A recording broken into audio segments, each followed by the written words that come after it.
Assalamualaikum warahmatullahi wabarakatuh. Saya Khairil Nuralifa dari kelas 11 IPA 5 akan mempresentasikan tentang salah satu kelainan pada sistem sirkulasi, yaitu aterosklerosis. Aterosklerosis yaitu menumpuknya lemak, kolesterol, dan zat lain di dalam dan di dinding arteri. Timbunan plak ini menyebabkan terhalangnya aliran darah.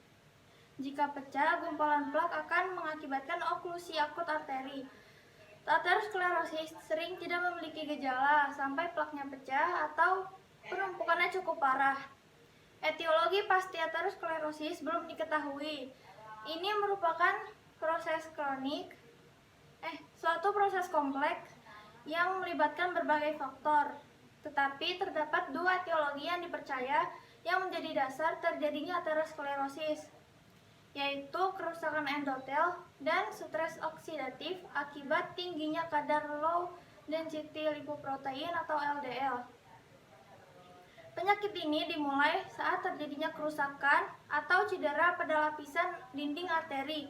Kerusakan itu disebabkan oleh tingginya kadar kolesterol, lemak, sodium, gula, dan lemak trans, tekanan darah yang tinggi, diabetes, peradangan akibat penyakit tertentu seperti lupus, obesitas, dan kebiasaan merokok.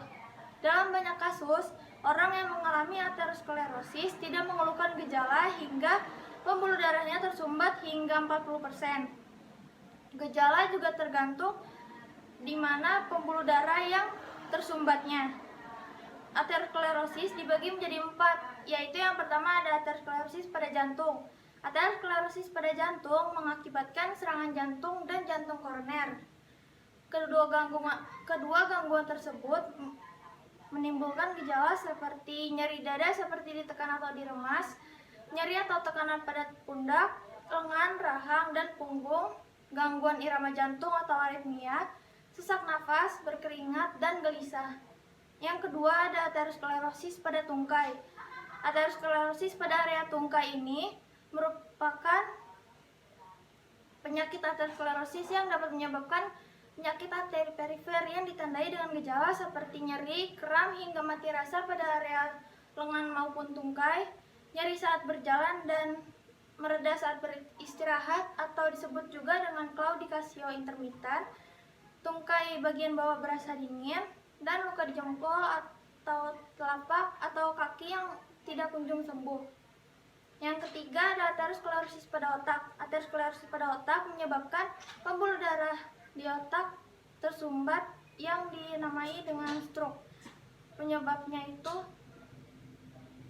Gejalanya itu mati rasa atau lumpuh di salah satu bagian wajah, lengan atau tungkai, kehilangan penglihatan di salah satu mata atau kedua mata, kebingungan dan sulit untuk berbicara dengan jelas, kehilangan koordinasi dan keseimbangan, pusing dan sakit kepala berat, dan sulit bernafas, serta kehilangan kesadaran.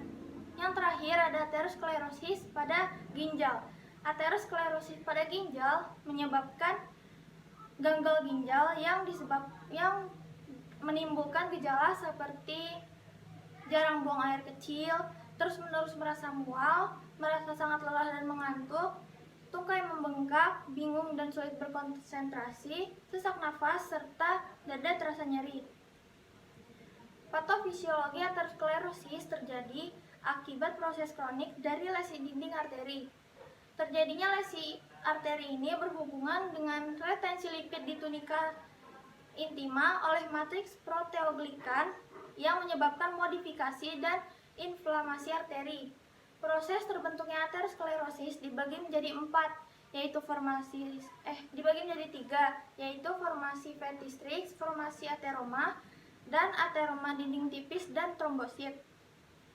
Aterosklerosis dapat dilakukan melalui 3 hal penanganannya, yaitu yang pertama perubahan gaya hidup, kemudian melalui obat-obatan, dan prosedur medis. Perubahan gaya hidup sehari-hari merupakan hal utama yang perlu dilakukan. Penderita dianjurkan untuk lebih sering berolahraga untuk meningkatkan kesehatan jantung dan pembuluh darah, serta mengurangi konsumsi makanan yang tinggi kolesterol. Yang kedua itu ada dokter juga bisa memberi obat-obatan seperti obat-obatan untuk mencegah penggumpalan darah seperti aspirin, obat-obatan untuk menurunkan kolesterol, kemudian obat-obatan untuk menurunkan diabetes, obat-obatan untuk mencegah penumpukan plak seperti beta blockers atau integrasi atau diuretik, kemudian obat penurun kolesterol, terus ada obat untuk mencegah penyempitan arteri, dan obat-obatan untuk mengendalikan kondisi fisik. Pada kasus aterosklerosis yang parah, dokter menganjurkan untuk melakukan pemasangan ring atau stent, kemudian terapi fibrinolitik, operasi bypass, endarterektomi, dan arterektomi. Pencegahan aterosklerosis dapat dicegah dengan menerapkan pola hidup sehat seperti contohnya melakukan pola makan yang seimbang, pola makan yang teratur dengan gizi yang seimbang, yang kaya serat dan karbohidrat kompleks, serta rendah kolesterol.